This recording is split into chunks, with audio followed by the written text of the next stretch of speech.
हमारे को जब ज़रूरत है किसी सियासी जमात की, मेरे को अगर ज़रूरत पड़ती है किसी लीडर की, जब वो काम नहीं आता है तो वो लीडर किस काम का, वो पार्टी किस काम की।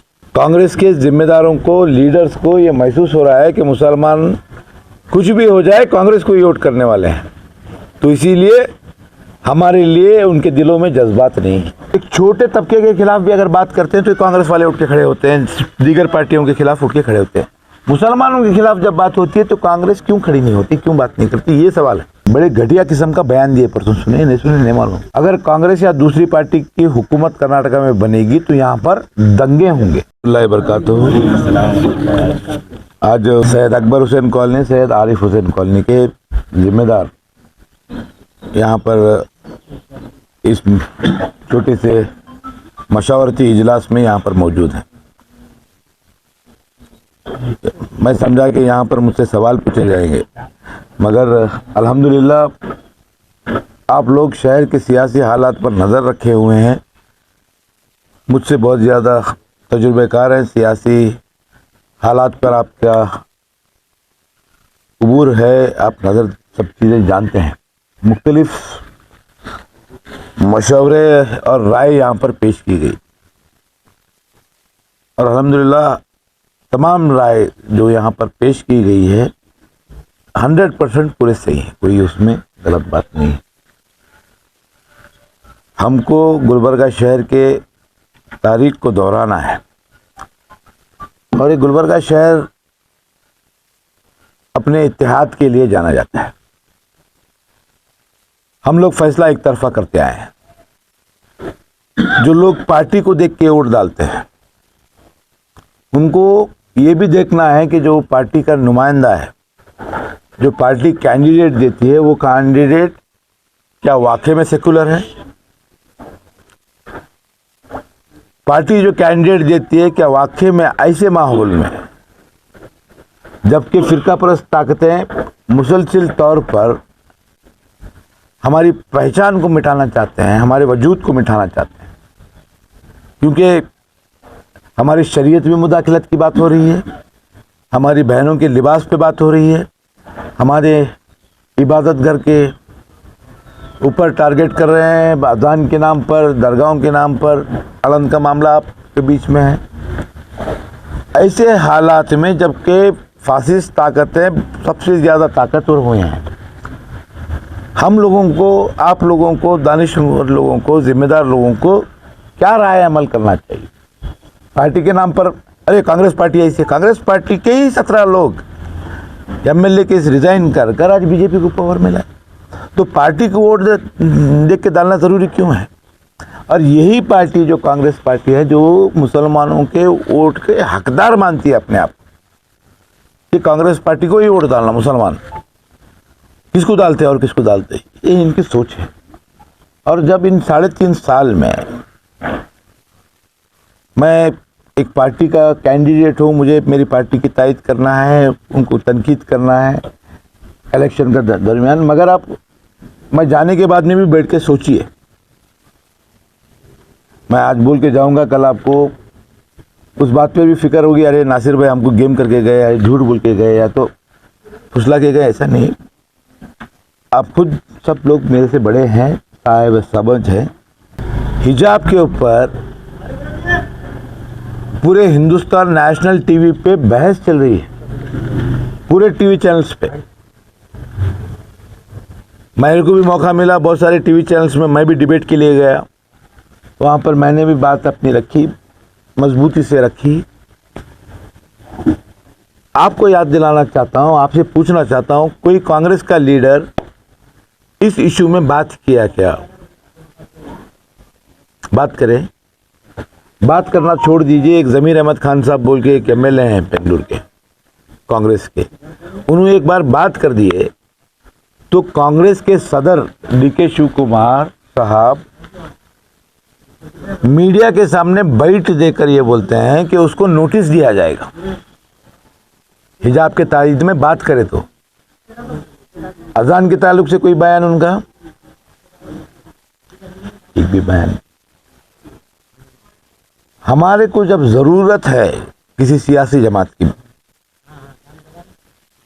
मेरे को अगर ज़रूरत पड़ती है किसी लीडर की, जब वो काम नहीं आता तो वो लीडर किस काम का, वो पार्टी किस काम की।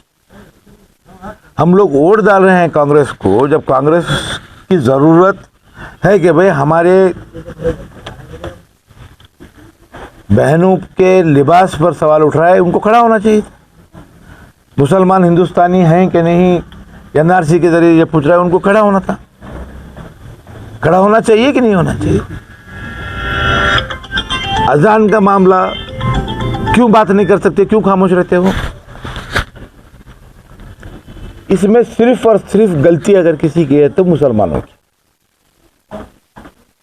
क्यों? क्योंकि एक मिजाज बन चुका है कि कुछ भी हो जाए। ऐसे लोग हैं हमारे साहब बता रहे थे, नहीं भाई वो पार्टी का नाम बोल रहे, ऐसे लोग हैं। नहीं भाई क्या भी रहता है कि नहीं हम कांग्रेस को डालते हैं।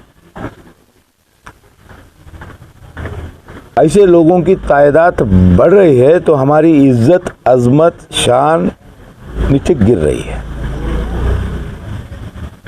कांग्रेस के जिम्मेदारों को, लीडर्स को ये महसूस हो रहा है कि मुसलमान कुछ भी हो जाए कांग्रेस को ही वोट करने वाले हैं, तो इसीलिए हमारे लिए उनके दिलों में जज्बात नहीं, कोई बात नहीं।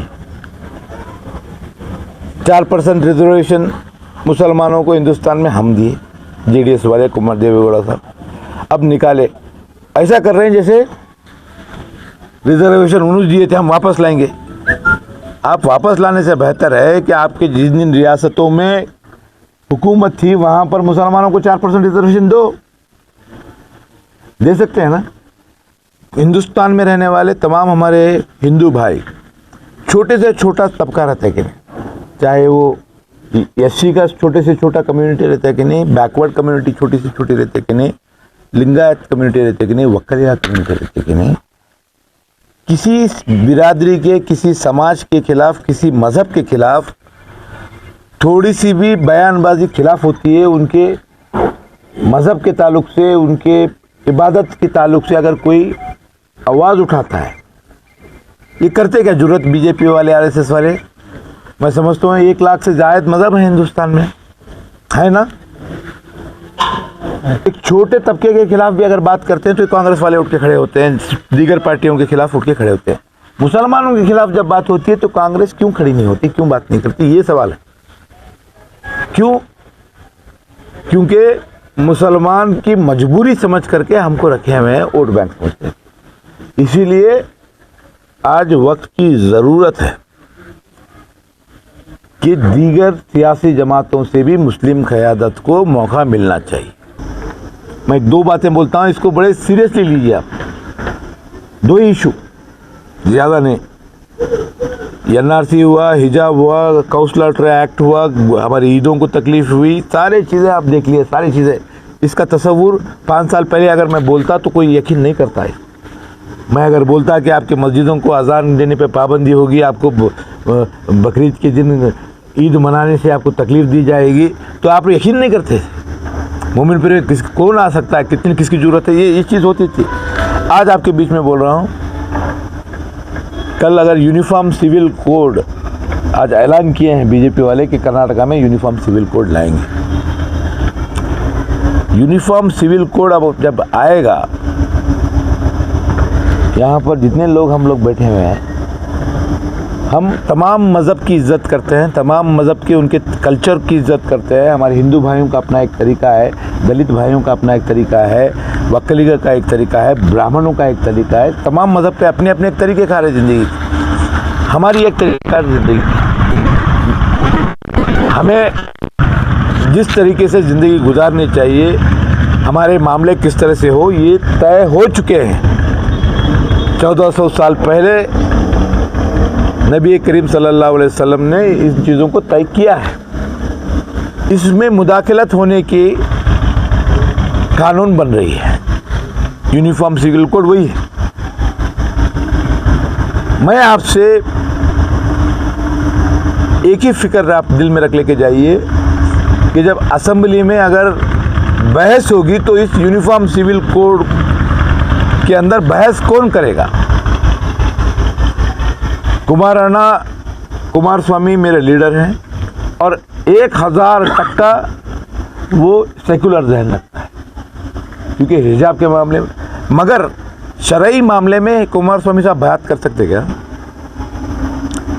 कांग्रेस के आप जिसको लीडर समझ रहे हैं, मैं सेकुलर है, कम्युनल है, यहाँ पे हम बातचीत न को, सेकुलर ही पकड़ के चलेंगे। कांग्रेस के लीडर भी अपने बड़े लीडरों को सेकुलर पकड़ के ही चलो, मुसलमानों का हमदर्दी पकड़ के चलो। उस शरीयत के मामले में क्या जानते हैं?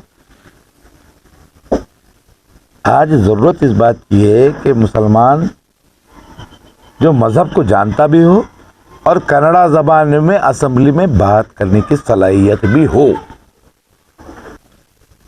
हमारी बेटी को कितना जायदाद में हिस्सा मिलना चाहिए तय है ना? क्या अलग कोई बना सकता है? फिर ये चीजें बहुत अहम है, इसके ऊपर फिक्र कीजिए।